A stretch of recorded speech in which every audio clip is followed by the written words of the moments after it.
بسم اللہ الرحمن الرحیم۔ شروع اللہ کے نام سے جو نہایت مہربان اور رحم کرنے والا ہے۔ السلام علیکم دوستو۔ بے پردہ عورتوں پر اللہ تعالیٰ کا عذاب۔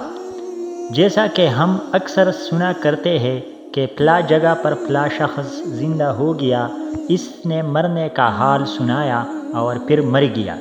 اس قسم کا عذاب قبر سے متعلق ایک واقعہ گلگت میں پیش آیا، جس کے بارے میں بتاتا ہے کہ ایک شخص قبرستان کے پاس سے گزر رہا تھا کہ اس نے کسی قبر سے یہ آواز سنی کہ مجھے نکالو، میں زندہ ہوں۔ جب ایک دو مرتبہ اس نے یہ آواز سنی تو اس نے یہ سمجھا کہ یہ میرا وہم ہے، لیکن جب مسلسل اس نے یہ آواز سنی تو اس کو یقین ہونے لگا۔ چنانچہ قریب میں ایک بستی تھی، وہ شخص اس میں آیا اور لوگوں کو اس آواز کے بارے میں بتا کر کہا کہ تم بھی چلو اور اس آواز کو سنو۔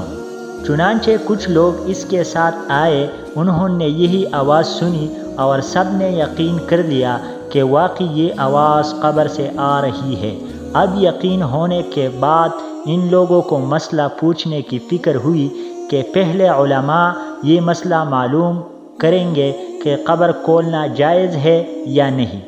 چنانچہ وہ لوگ محلے کے مسجد کے امام کے پاس گئے اور ان سے کہا کہ اس طرح قبر سے آواز آ رہی ہے اور میت یہ کہہ رہی ہے کہ مجھے قبر سے باہر نکالو، میں زندہ ہوں۔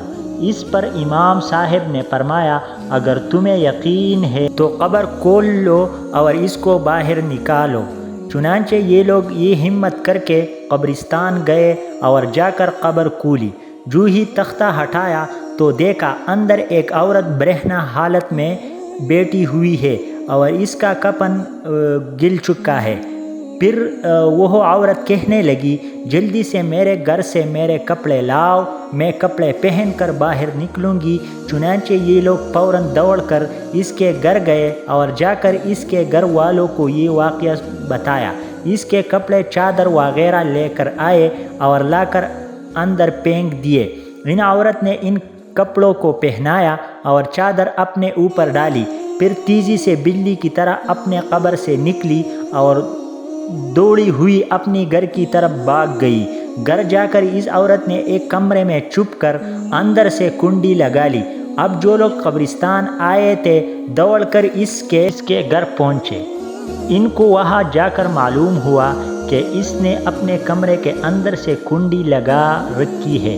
ان لوگوں نے دستک دی کہ کنڈی کھولو۔ اندر سے اس عورت نے جواب دیا، میں کنڈی تو کھول دوں گی، لیکن کمرے کے اندر وہ شخص داخل ہو جس کے اندر مجھے دیکھنے کی تاب ہو، اس لیے کہ اس وقت میری حالت ایسی ہے کہ ہر آدمی مجھے دیکھ کر برداشت نہیں کر سکے گا، لہٰذا کوئی دل گردے والا شخص اندر آئے اور آ کر میری حالت دیکھے۔ اب سب لوگ اندر جانے سے ڈر رہے تھے، مگر دو چار آدمی جو مضبوط دل والے تھے انہوں نے کہا کہ تم کنڈی کھولو، ہم اندر آئیں گے۔ اس نے کنڈی کھول دی اور کچھ لوگ اندر چلے گئے۔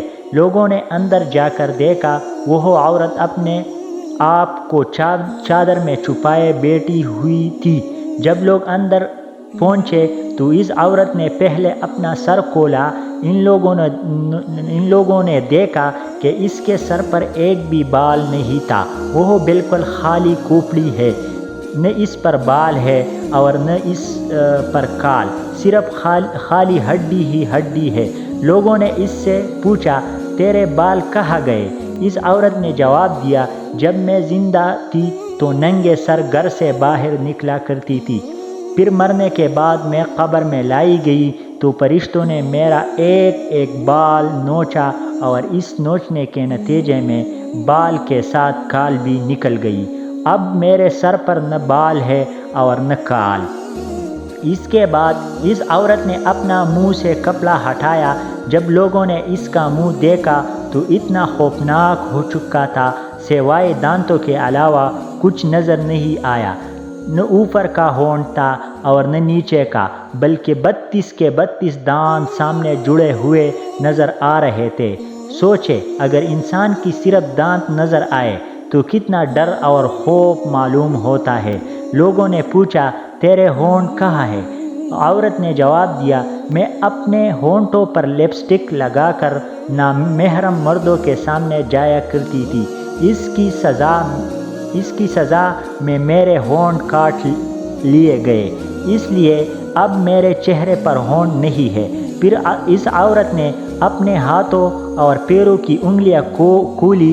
لوگوں نے دیکھا کہ اس کے ہاتھ اور پیروں کی انگلیوں کے ناخن نہیں تھا۔ لوگوں نے پوچھا کہ تیرے ناخن کہاں گئے؟